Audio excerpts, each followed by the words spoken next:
તાપી નવસારીમાં ભારે વરસાદ, પ્રભારી મંત્રી કનુ દેસાઈએ પૂરગ્રસ્ત વિસ્તારની લીધી હતી મુલાકાત। દક્ષિણ ગુજરાતમાં સિઝનનો 75% વરસાદ પડ્યો છે। મહુવાની પૂર્ણા નદીમાં પાણી આવવાના કારણે નવસારીમાં આવ્યું હતું પૂર। 3200 લોકોનું સ્થળાંતર કરાયું છે। પ્રભારી મંત્રી કનુ દેસાઈએ બોલાવી હતી બેઠક।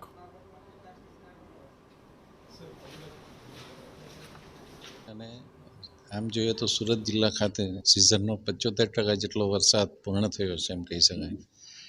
વધુ વરસાદના લીધે 4 મૃત્યુ થયા છે અને બધાને એનો જે રાહતનો ફાળો આપવાનો છે આપી દીધો છે। એકનું પોસ્ટમોર્ટમ બાકી હોવાથી 1 દિવસ પછી થશે। 4000 જેટલી હેક્ટર ને આની પાણીની અસર થઈ છે, એના માટેનો સર્વે પણ બાગાયત વિભાગ કરી રહ્યું છે।